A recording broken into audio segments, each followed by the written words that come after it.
ପିଲାମାନେ ଛନ୍ଦ ଯେଉଁ ପ୍ରସଙ୍ଗଟି ଆଲୋଚନା କରାଯାଉଛି ତନ୍ମଧ୍ୟରେ ଥିବା ଚୋଖୀ ଛନ୍ଦଟି ନିଶ୍ଚିତ ଭାବରେ ଏକ ଗୁରୁତ୍ୱପୂର୍ଣ୍ଣ ଛନ୍ଦ ଅଟେ ଏବଂ ଏହାରି ଉପରେ ଅଧିକାଂଶ ପ୍ରଶ୍ନ ପରୀକ୍ଷାରେ ଆସିଥାଏ।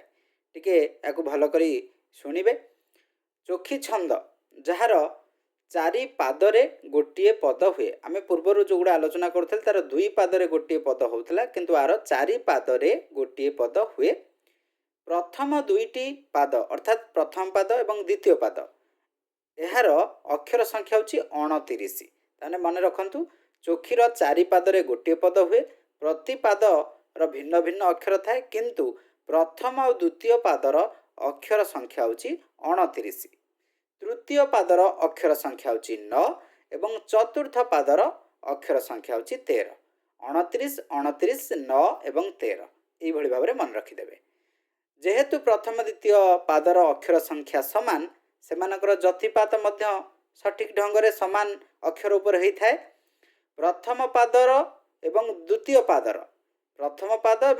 ପାଦର ଷଷ୍ଠ, ଅଷ୍ଟମ, ଚତୁର୍ଦଶ, ଷୋଡ଼ଶ, ଦ୍ୱାବିଂଶ, ଚତୁର୍ବିଂଶ ଏବଂ ଶେଷ ଅକ୍ଷର ଉପରେ ଯତିପାତ ହୋଇଥାଏ। ଭଲ କରି ଟିକେ ମନେ ରଖ। ପ୍ରଥମ ପାଦ ଏବଂ ଦ୍ୱିତୀୟ ପାଦର 6, 8, 14, 16, 22, 24 ଏବଂ ଶେଷ ଅକ୍ଷର ବା 29ତମ ଅକ୍ଷର ଉପରେ ଯତିପାତ ହୋଇଥାଏ। ପ୍ରଥମ ଦ୍ୱିତୀୟ ପାଦ ତ ପଳେଇଲା। ତୃତୀୟ ପାଦର ଅକ୍ଷର ସଂଖ୍ୟା କେତେ? ନା ତୃତୀୟ ପାଦର ଅକ୍ଷର ସଂଖ୍ୟା ହେଉଛି 9। 9 ହେଲେ ତାର କେଉଁଠି ଯତିପାତ ହେବ? ତୃତୀୟ ପାଦର ଷଷ୍ଠ ଏବଂ ଶେଷ ଅକ୍ଷର ବା ନବମତମ ଅକ୍ଷର ଉପରେ ଯତିପାତ ହେବ। ଠିକ୍ ସେଇଭଳିଆ ଚତୁର୍ଥ ପାଦର ଅକ୍ଷର ସଂଖ୍ୟା କେତେ? ନା ଚତୁର୍ଥ ପାଦର ଅକ୍ଷର ସଂଖ୍ୟା ହେଉଛି 13। ତାହେଲେ ତାର କେଉଁଠି ଯତିପାତ ହେବ? ଚତୁର୍ଥ ପାଦର ଷଷ୍ଠ, ଅଷ୍ଟମ ବା 13ତମ ବା ଶେଷ ଅକ୍ଷର ଉପରେ ଯତିପାତ ହୋଇଥାଏ, ନୁହେଁ କି? ଏବେ ଗୋଟେ ଉଦାହରଣ ଦେଖିବା, ମଧୁସୂଦନ ରାଓଙ୍କର ଜନ୍ମଭୂମି କବିତା। ଦେଖିବା ଏଟା କେମିତି ପଢ଼ାଯାଉଛି।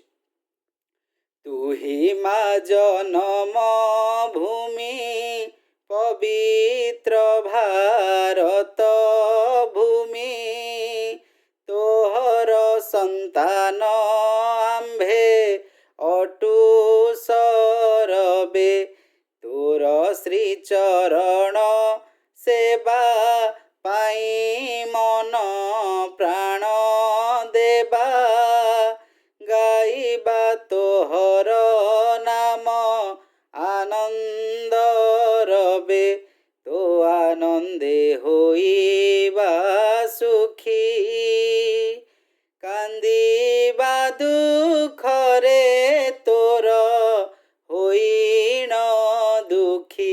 ତେବେ ପ୍ରଥମ ଦ୍ୱିତୀୟ ଯେଉଁ ପାଦ ରହିଛି, ତୁହି ମା ପାଖରେ ଆମେ ଯତିପାତ କଲେ, ଜନମ ପାଖରେ ଯତିପାତ କଲେ, ଭୂମି ପାଖରେ ଯତିପାତ କଲେ, ପବିତ୍ର ଭାରତ ପାଖରେ ଯତିପାତ କଲେ ଏବଂ ଭୂମି ପାଖରେ ଆଉ ଥରେ ଯତିପାତ କଲେ, ତୋହର ସନ୍ତାନ ପାଖରେ ଆମେ ଯତିପାତ କଲେ, ଆମ୍ଭେ ସେଠି ଯତିପାତ ହେଲା, ଅଟୁ ସରବେ ସେଠି ମଧ୍ୟ ଯତିପାତ ହେଲା। ଯତିପାତର ଚିହ୍ନ ମଧ୍ୟ ଏଠି ସ୍ପଷ୍ଟ ଭାବରେ ଦେଇଛି, ଦେଖିପାରୁଥିବ।